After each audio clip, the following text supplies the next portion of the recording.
crime and Peter Chambers.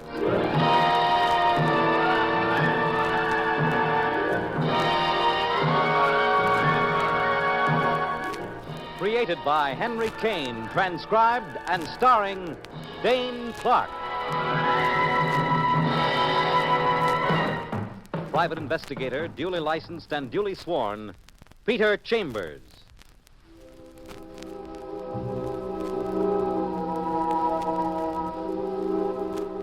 You're a private eye.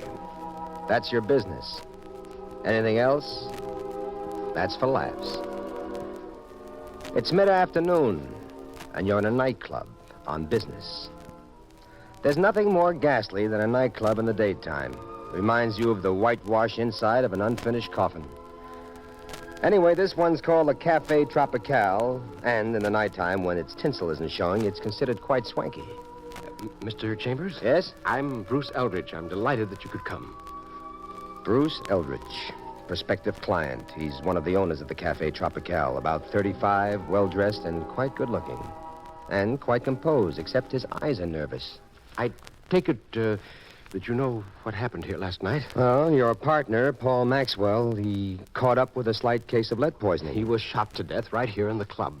So I've read in the newspapers. Observe the architecture of our little nightclub here. Now, there's this narrow little room where the bar is. Yeah? And off there's the archway which leads into the club proper. That's where we have our entertainment. And, this stairway right here? Now, that leads upstairs where Mr. and Mrs. Maxwell have their apartment. Oh, the guy that was killed? Yes, he and his wife, Claire. This was, well, sort of their town apartment. Very cozy. Last night, our entertainment was in full blast. Paul Maxwell, was seated out here at the bar alone. He was shot and killed. He slumps over. Nobody's the wiser. Tobias, the bartender, thinks Paul has grabbed a little catnap. And it's definitely established by the police that he was shot from the main room, through the archway. And what about the gun? Well, sir, one of our patrons, the distinguished book critic, Mr. Charles Morse, felt something strange in his top. Now, wait. Don't tell me that turned out to be the murder gun. Yes, it did. In the rush of the crowd, the culprit probably slipped it into the first strange pocket he found, which turned out to be Mr. Morse's. And what did this Charles Morse do? Well, he turned it over to the management, which in this case was Mrs. Maxwell, Claire Maxwell. The new widow, huh? Well, how many people in this management? There were three.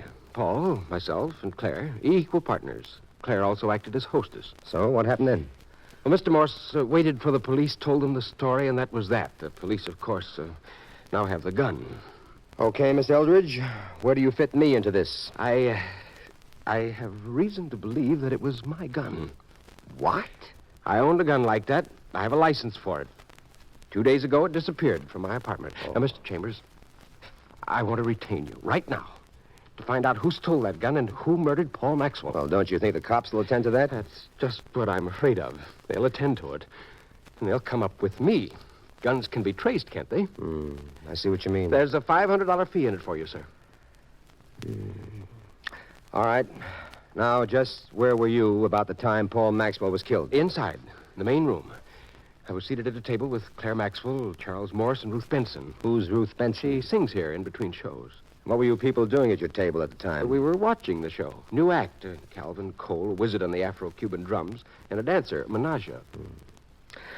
All right, now, explain to me how a guy can get shot from the main room to this bar here without anybody hearing the shot or seeing the flash. Well, Mr. Chambers, you see, there was a show. Good afternoon, Mr. Eldridge. Well, hello, Mr. Chambers. Oh, you know our bartender, sir. You know Tobias? He knows a lot of bartenders. I used to serve him when I worked in PJ's. Toby Tobias, lank and thin with a shock of hair falling over his forehead. And the wise, old, ageless eyes that seem to be the trademark of bartenders born to be bartenders. Well, Toby, would you explain to Mr. Chambers how a shot can be fired and a man killed during our entertainment without anyone being the wiser? It'll be my pleasure, Mr. Eldridge. You know who we got here, don't you, Mr. Chambers? Yeah, Calvin Cole, they tell me, and his Afro-Cuban drums, and Menage. Yeah. Oh, now, here's how it works. The lights go out, you see, with a small spot on Calvin. Now, he wraps them drums like gunshots. Then this Menage comes out in a wild veil dance, and they work the lights like flashes of lightning around us. So, a shot from a real gun, it gets covered by Calvin Cole's drum beat gunshots, and then flashes of lightning around this Menage. Oh, I get it. Is, Mrs. Claire Maxwell upstairs? Yeah, she is. Is it okay, Eldridge, if I go up and see her? I don't see why not. Well, thanks. It's the door at the head of the stairs. Yes? Who is it? Mr. Eldridge said I could speak with you. May I come in? You may. She sits down, crosses her legs, and lights a cigarette. She's blonde, blue-eyed, on the sunny side of 40, and she's got her points. She's also got a pretty quick temper, it seems. What is it, please? My name's Peter Chambers. I'm a private investigator, and I've been requested to look into the events of last night, so, You've been requested, huh? Yes, ma'am. Well, listen, you private eyes in books, private eyes in radio, fine, a lot of fun. When it comes to real life, I don't go for it. We got the police, and the police are working on this, and I'm cooperating with them fully. So do yourself a favor, young man. Get out of here.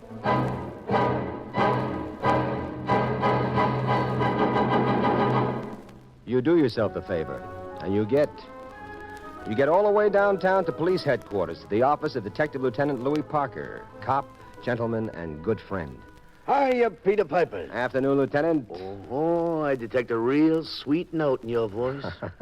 Okay, what client is paying you how much for you to find out from us what he could have found out for himself? Huh? You know the usual cry of the private eye. It's confidential. All right, young fella, what are you working on? I'm working on that shooting last night at the Cafe Tropical. Did you trace the murder gun yet? No, but we're working on it. Real interesting case, Pete. How so? Know the details? I know he was shot from the main room all the way out to the bar while the drum guy was working and the dame with the lightning was dancing. Yeah. One bullet, one shot. It finished him. You know anything about trajectory, Pete? An angle of entrance? Hey, them's fancy words. I got them from my science boys. Trajectory tells you about the flight of a bullet. Angle of entrance tells you from what direction the bullet came. And my science boys measured it perfectly. It eliminated everybody in that main room except a group around one table. And what table was that? The one Bruce Eldridge was at. There's no question the bullet came from that room, from that table. No powder marks on the body, distance estimated, trajectory, angle of entrance, perfect, everything. Well, all you had around that table were Bruce Eldridge, Claire Maxwell, Charles Morse, and Ruth Benson. Mm-hmm. And one of those is eliminated. Which one? Ruth Benson. She left the room while Maxwell was still alive, went upstairs, powder room. Well, does she know that she's eliminated yet? No, Pete. I like to keep them all guessing, you know. Claire Maxwell, the wife, Charles Morse, a book critic, and Bruce Eldridge's partner. Well, it certainly narrows them down. To what? The wife? Why should she? She's married to a rich man. She's sitting pretty. The book critic? Why should he? If he were the murderer, would he plant the murder gun in his own pocket? The partner? Why should he? Paul Maxwell is the brains of Cafe Tropical, and the operation is making money, Pete. Well, how about prints on the gun? Yeah, smudges. Look, Louis, I'd like... Yeah, there's a request for a favor coming up, huh? Well, two things. One, I'm going up to interview Ruth Benson. Can I tell her that you've eliminated her as a suspect? Well, it'll make a real big Sherlock out of me, and it'll make for her cooperation. Yeah, well, you talked me into it, Pete. I have to break it to all of them sooner or later. What is the second favor? Well, the addresses of the interested parties. Oh, it's an easy one for a change.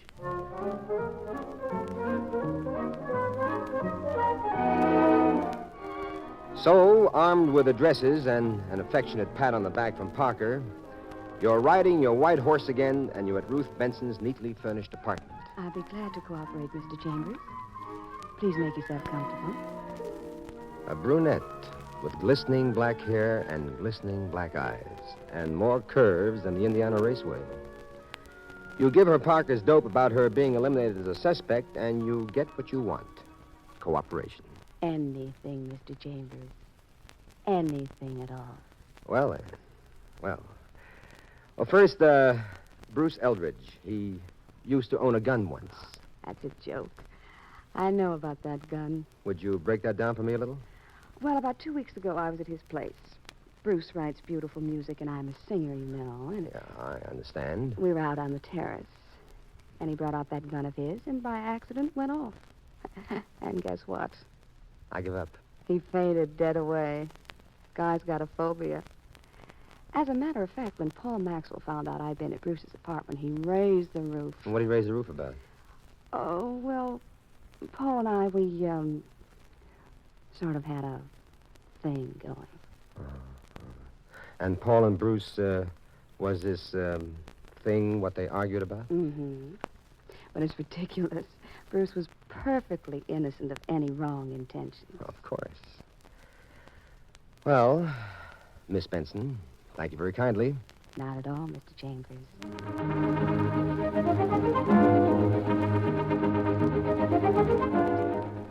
Next stop, the book-lined retreat of Charles Morse in Greenwich Village. I welcome this visit, sir. I've always been keenly interested in the myriad and varied operations of the private investigator. Charles Morse. Tall, slender, gray-templed, and distinguished. He's sipping brandy from an oversized snifter glass. A drink, perhaps, Mr. Chambers? No, thank you. Oh, shall we get on, then? Mr. Morse, are you a frequent customer at the Cafe Tropical? Frequent and regular. An ardent patron, shall we say. Good. A man of your intelligence, it's a help.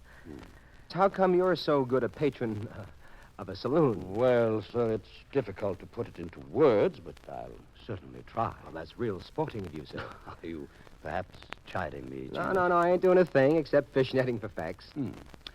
Well, about my being a patron of saloons, let me see now. A good many of us, you see, in my profession, book critics, are frustrated writers, and I'll admit to being one of those. Our creative abilities just do not measure up to our desires. So I'm a rather heavy drinker, and in consequence, an excellent customer of watering spots like Cafe Tropical. Good enough. Do you know anything of a scrap between Paul and Bruce Eldridge? No, I do not. All right, then, Mr. Morse.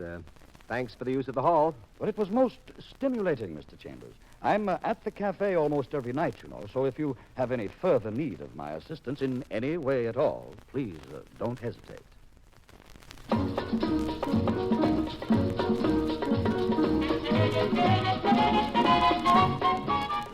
So that night you're back at Cafe Tropical, and the joint is jumping like they're featuring a strip dancer and handing out binoculars for free. You're greeted by Bruce Eldridge.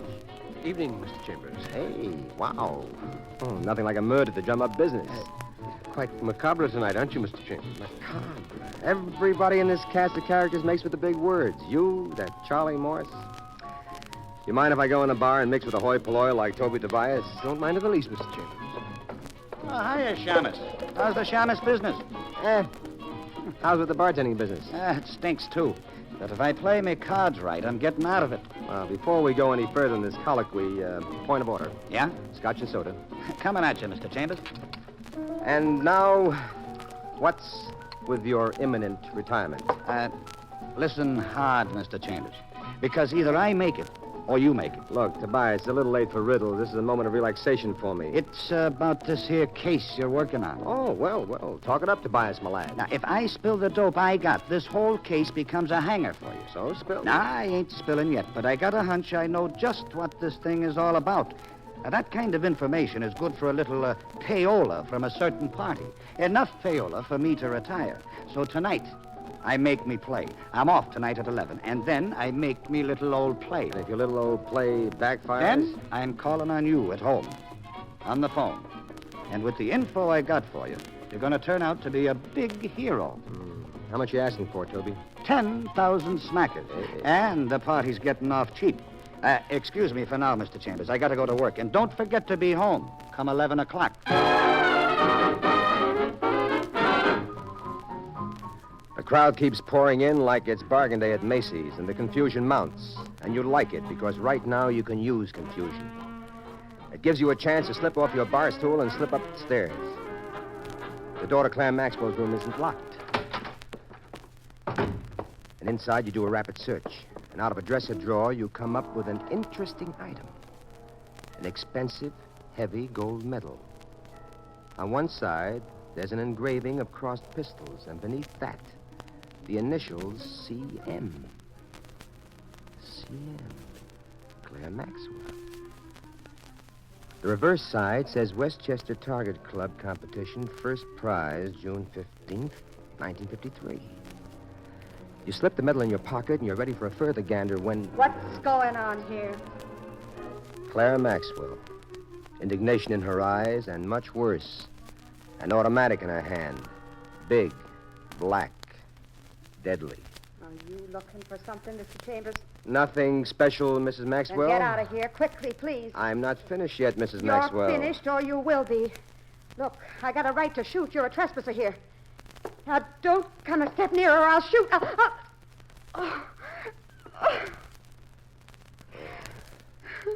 Now, I've got the gun, and you've got nothing but, let's say, a guilty conscience. Because you meant to shoot. Get out! Get A out! little lesson first, Mrs. Maxwell. Right here, see? You see? This is a safety catch. The gun don't go off unless the safety catch is unhooked. That's for next time. Now, for now, I take the clip out, throw your gun back to you like so, and I say, bye now.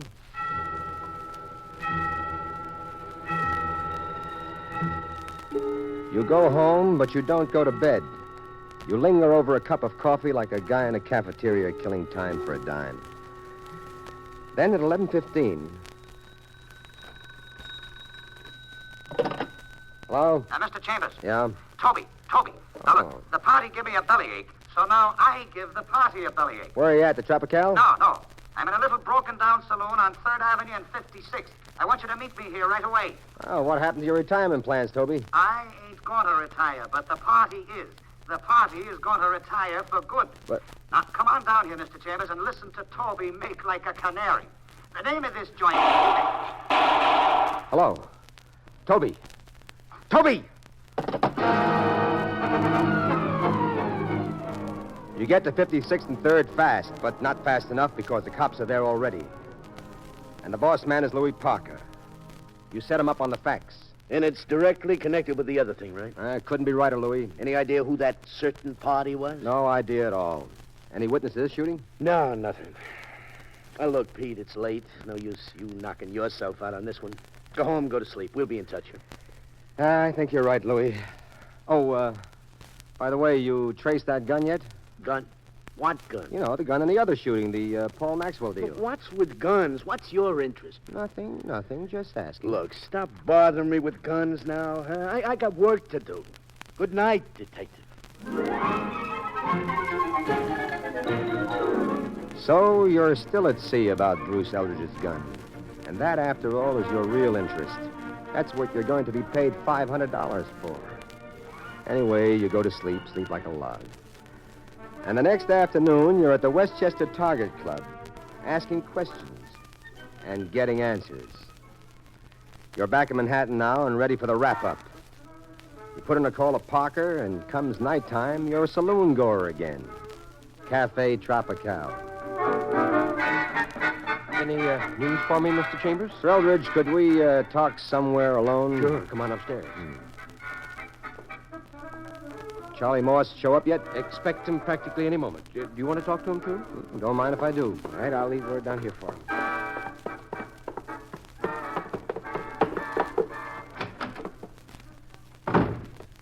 All right, then, Mr. Chambers. Sir Eldridge, why didn't you tell me there was bad blood between you and Mr. Maxwell? Well, I wouldn't. Over Ruth Benson.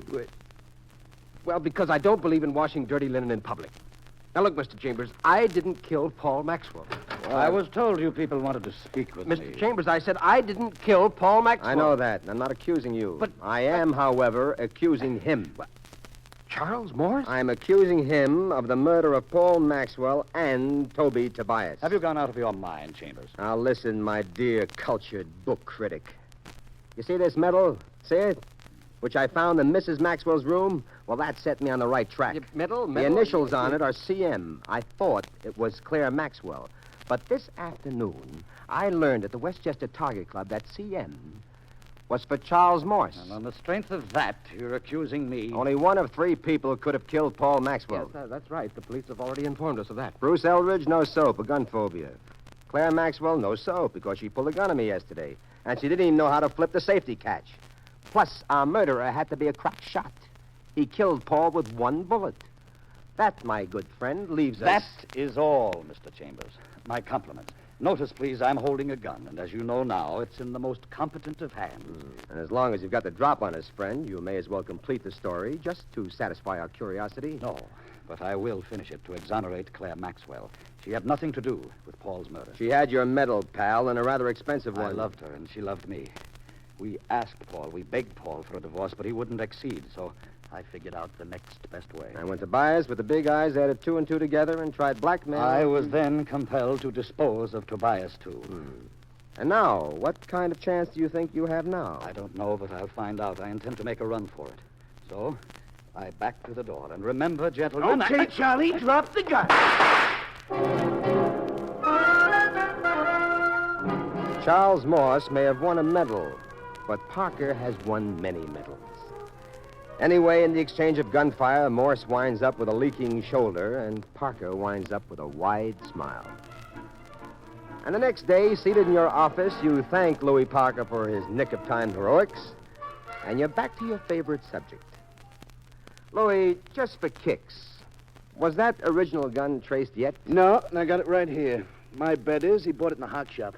Here, you see, every possible mark of identification has been filed off. Nobody can actually trace that. Oh, I don't know. Some people have an intuitive sense.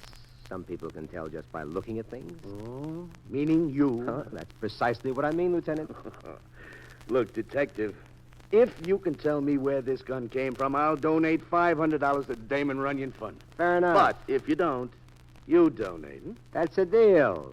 Now, look, Louis, I got big fat news for you. I couldn't tell you before, but that gun hasn't... Mr. Chambers, I found my gun. You what? Yes, it had fallen behind some books on the shelf, and my maid had cleaned Hey, what's this all about? Yeah, but nevertheless, Mr. Chambers, I owe you $500, and I want to write my check for it this very moment. Yeah, you write your check and make it out to the Damon Runyon Fund and give it to the lieutenant here. Oh, well, now, that's very charitable of you, Mr. Chambers. Very charitable indeed.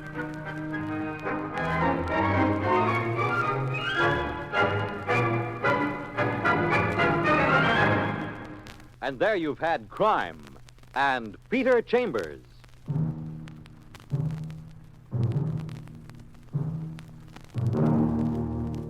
Dane Clark was starred as Peter Chambers. Crime and Peter Chambers was created and written by Henry Kane. Others in the cast were Bill Zuckert, heard as Lieutenant Parker, Ann Petoniak as Claire, Ed Peck as Charles, and Nelson Olmsted as Bruce. It was directed by Fred Wade. This is Fred Collins inviting you to tune in next week, same time, same station, for Dane Clark in Crime and Peter Chambers.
Crime and Peter Chambers has come to you through the worldwide facilities of the United States Armed Forces Radio and Television Service.